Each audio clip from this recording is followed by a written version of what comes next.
தமிழ்நாட்டில் கால் வைத்த இடமெல்லாம் அறிவு களஞ்சியம் என்பதை பதிவு செய்ய வேண்டிய பொறுப்பு நல்ல கல்வியாளர்கள் நிறைந்திருக்கிற இந்த அவையில் இருக்கிறது. அந்த சிந்தனையிலே பூத்த ஒரு மலர்தான் சாத்தம்மை. அவருடைய துறை நுண்ணுயிரியல் துறை. அவர் நினச்சிருந்தா அதை படிச்சுட்டு அதில் முனைவர் பட்டம் வாங்கியிருக்கிறாங்க, அதில் ஆய்வு செய்யலாம். ஆனால் தமிழ் இலக்கியத்தை படித்து தான் கல்லூரியில் படிக்கிற காலம் தொட்டு பேச்சு போட்டியிலே வெற்றி பெற்று ஒரு பேச்சு போட்டியில் வெற்றி பெற்ற மாணவிக்கு சுவரொட்டி ஒட்டிய ஒரே சிறப்பு சாத்தம்மைக்கு தான் உண்டு. நாங்கள் வேலை பார்க்கும் பொழுதெல்லாம் பார்ப்போம், யாரா இந்த பொண்ணு என்று எல்லாரும் வியந்து பார்க்குற அளவிற்கு நான் அவர்களிடத்திலெல்லாம் வைக்கிற ஒரே கோரிக்கை இதுதான்.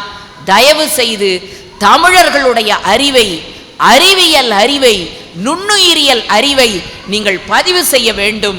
அது இந்தியன் நாலேஜ் சிஸ்டத்துக்கு உங்களுடைய பங்களிப்பாக இருக்க வேண்டும் என்ற வேண்டுகோளை அவருக்கு வைக்கிறேன். ஏன்னா அவங்க ஒரு பெரிய நிறுவனத்தில் பணியாற்றி கொண்டிருக்கிறார்கள், காவேரி மகளிர் கல்லூரியிலே. அவர்கள் மிகச் செம்மையான முறையில் அவர்களுடைய முதல்வர் அவர்களுடைய நெறிகாட்டலில் பயணப்பட்டு கொண்டிருக்கிற ஒரு அன்பு சகோதரி. எல்லாவற்றுக்கும் மேலாக இன்றைக்கு மேடையில் நனி நாகரீகமாக பேசுகிற ஒரு 4-5 இளைய தலைமுறையினின் முன்னிலையிலே இருப்பவள் சாத்தம்மை. அப்படிப்பட்ட அன்பு சகோதரி இன்றைக்கு பெண்ணினத்திற்கு பெருமை சேர்ப்பவர்கள் இலக்கிய மகளிரே என்று தன்னுடைய தொடக்க உரையை ஆற்ற வருகிறார். பலத்த கரவொலி தந்து அவர்களை வருக வருக என்று அன்போடு வரவேற்று என்னுடைய முன்னுரையை நிறைவு செய்கிறேன். நன்றி, வணக்கம். கங்கை ஆறு தலையில் சுமக்கும் இறையனாறு, கொண்ட முகம் ஆறு நின்ற படை ஆறு, தமிழே உன் தலை நூலை முதலில் பொதிந்த இடம் பொருணையாறு, வளரும் உன்னை வளர்த்ததாறு அன்று ஔவையாறு, நேற்று பாரதியாறு, இன்னும் எவ்வளவோ கற்றாறு உன்னை மேலும் பெற்றாறு, அவர்களுக்கு மத்தியில் கலக்க வந்திருக்கும் இந்த சிற்றாறு வெறும் வற்றாறு என்று எண்ணிவிடாமல் உயிர் எழுத்து ஈராறு, மெய் எழுத்து மூவாறு, தாயே தமிழே தடையில்லாமல் நீ என்னாலும் எனக்கு பரிமாறு, பிறகு மற்றாறுகளைப் போல இந்த சிற்றாரும் ஒரு நாள் வற்றாத வரலாறு, தாயே தமிழே உனக்கு என் முதல் வணக்கம். இந்த வரிகள் கவிஞர் நெல்லை ஜெயந்தா அவர்களுக்கு சொந்தமானது. உங்கள் கைத்தட்டல்கள் அவரை சென்று சேரட்டும்.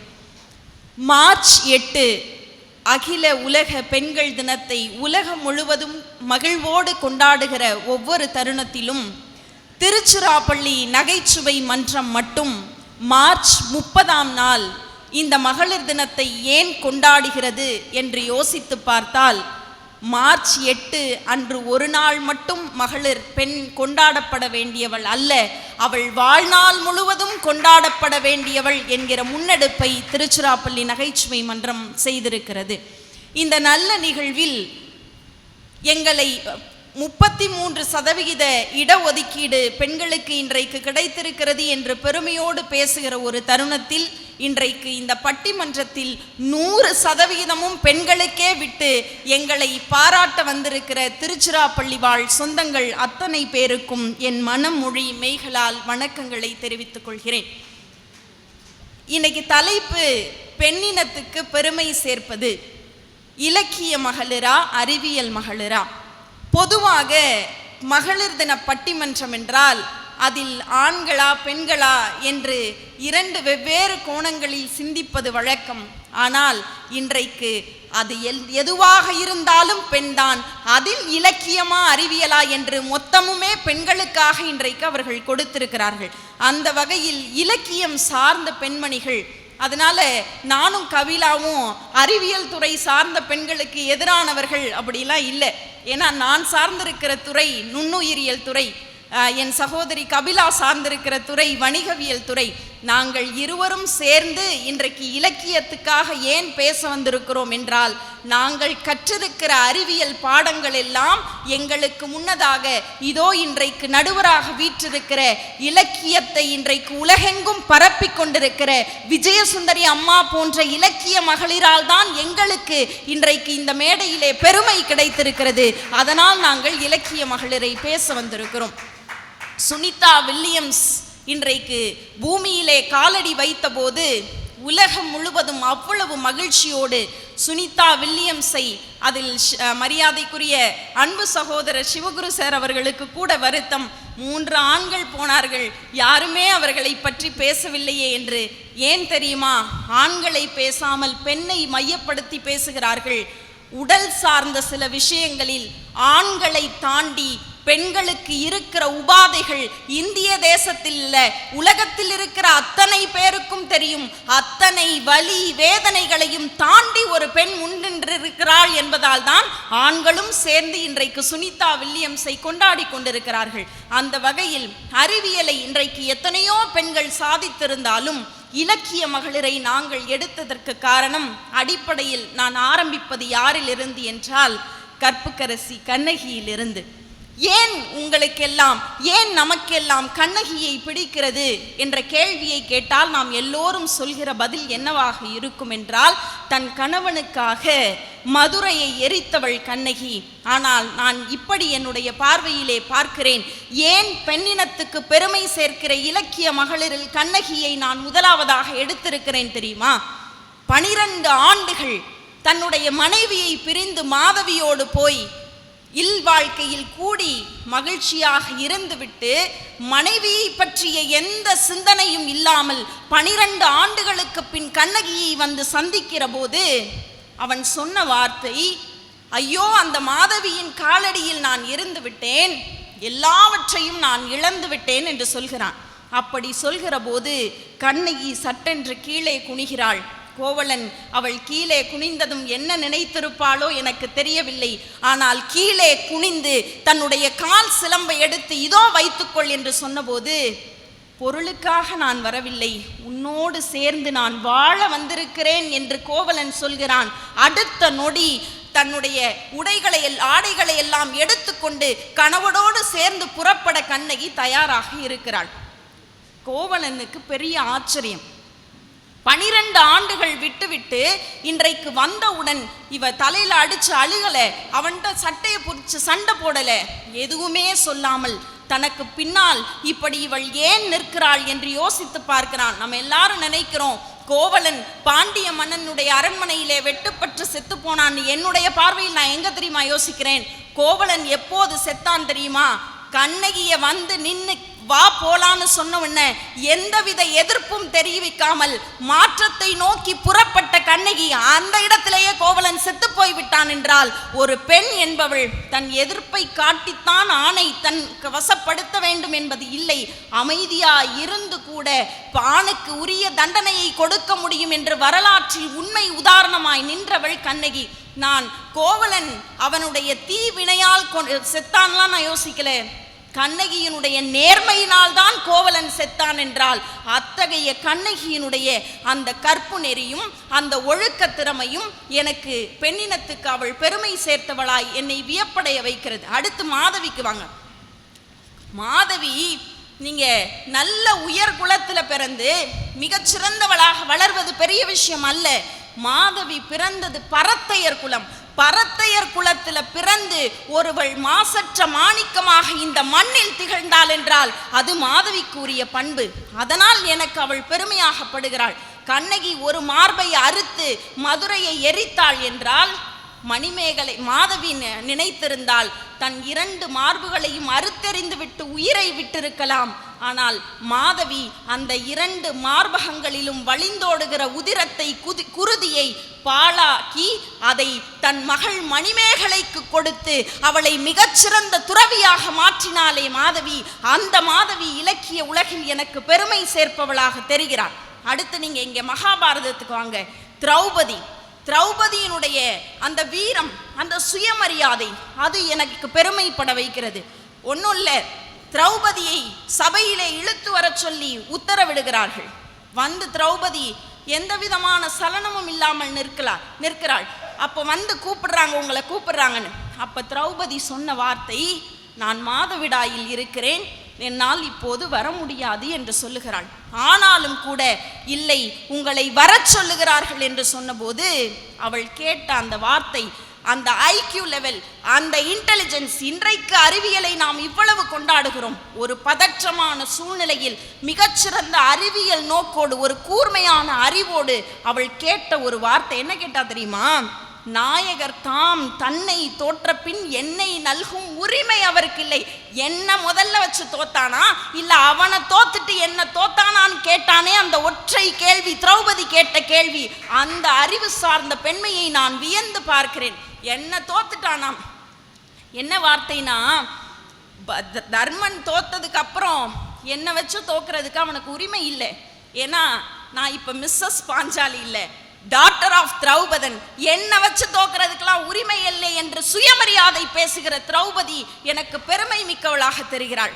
போர் முடியுது, திருதராஷ்டிரன் கூப்பிட்டு சொல்றாரு, எங்கள் குல பெண்ணம்மா நீ ஏதாவது ஒரு 2 வரத்தை நீ கேளுன்னு சொல்கிற போது திரௌபதி கேட்ட அந்த 2 வரம், இலக்கிய பெண்ணில் திரௌபதி இப்படி பெண்கள் வருங்காலங்களில் இருக்க வேண்டும் என்பதற்கு உதாரணமாய் இருந்தவள். 2 வரம் கேட்கிறாள். என்ன வரம் தெரியுமா? அதுல முதல் வரம், என்னுடைய தாய் நாடு எனக்கு திருப்பி தர வேண்டும்னு கேட்கிறாள். சரி, 2வது வரம், அவள் கேட்ட வரம், இந்த 5வரையும் விடுதலை செய்ய வேண்டும் என்று கேட்கிறாள். ஒரு பெண் நினைத்தால் தனக்கான விடுதலையை கேட்கவில்லை, தான் யாரை நம்பி சென்றோமோ அவர்களுக்கான விடுதலையை கேட்ட முதல் பெண் என்றால் அவள் திரௌபதியாகத்தான் இருப்பாள். அப்ப திருதராஷ்டிரன் வினயமாக யோசிக்கிறார், அடப்பாவுமே, இப்ப கூட நீ உன்னுடைய விடுதலையை கேட்காம இவங்க 5 பேரோட விடுதலையை கேட்கிறியேன்னு வினயமாக திருதராஷ்டிரன் சிரித்த போது பாஞ்சாலி இப்படி பதில் சொல்கிறாள், நான் தான் என்னைய சூதுலையே அவங்க தோக்கிறதுக்கு முன்னாடி என்ன தோக்கலையே, நான் தான் கைதே ஆகலையே, என்னை எப்படி நீங்க விடுதலை செய்ய முடியும்? அதனால் எனக்கான விடுதலையை நான் கேட்கவில்லை என்று சுயமரியாதை பேசிய திரௌபதி இலக்கிய மகளிரில் எனக்கு பெருமை மிக்கவளாக தெரிகிறாள். ராமாயணத்தில் நம்ம சீதையை சொல்கிறோம், சீதை எவ்வளவோ பேசி இருக்கிறோம். நான் முற்றிலும் வேறுபட்ட ஒரு பாத்திரத்தை இங்கே சொல்லணும்னு ஆசைப்படுறேன். ஒன்றும் இல்லை, ராமனுக்கு பட்டாபிஷேகம் கிடையாதுன்னு சொல்லி அதை பரதனுக்கு கொடுக்கிற போது சாதாரணமா தன்னுடைய பிள்ளைக்கு ஏதோ ஒரு பதவி வருகிறது. அந்த பதவி திடீர்னு பறிக்கப்படுகிற போது ஒரு அம்மா என்ன பேசி இருக்கணும், ஒரு அம்மா என்ன யோசிச்சிருக்கணும். ஆனா கோசலை சொன்ன வார்த்தை, ராமனை கூப்பிட்டு கோசலை என்ன வார்த்தை தெரியுமா சொன்னால், முறைமை அன்று என்பது ஒன்று உண்டு, டே நீ தாண்டா தலைப்பில்ல, உனக்கு தான் ஆட்சி அதிகாரம் வரணும். ஆனாலும்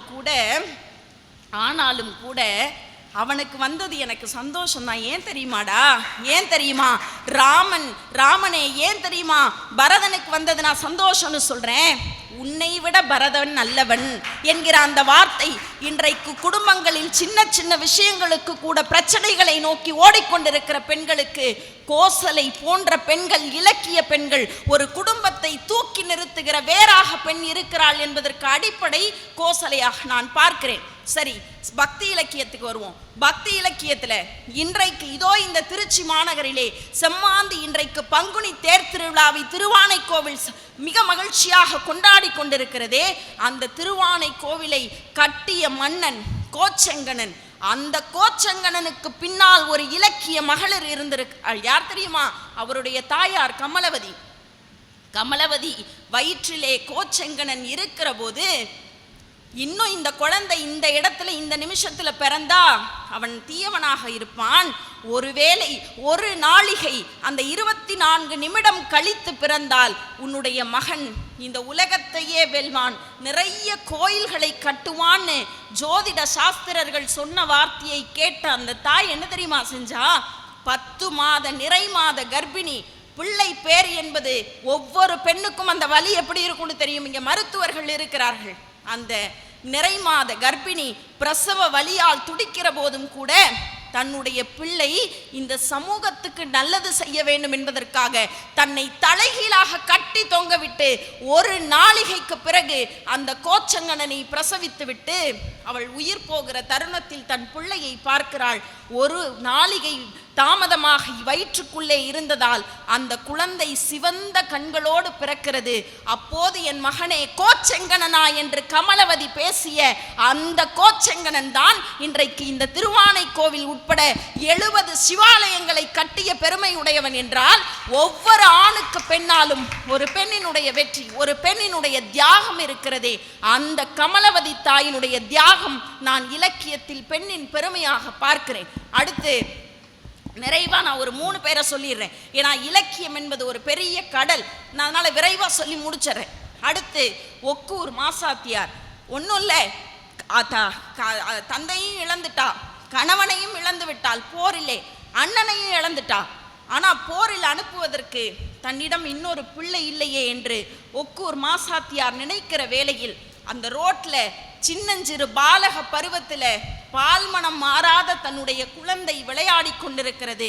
அவனை கூட்டிட்டு போய் உள்ள அவனுக்கு தலை சீவி அவனை புறப்பட்டு போருக்கு போ, இந்த நாட்டுக்காக போராடுன்னு சொன்ன வீரமிக்க பெண்மணியாக ஒக்கூர் மாசாத்தியார் இருந்திருக்கிறார்.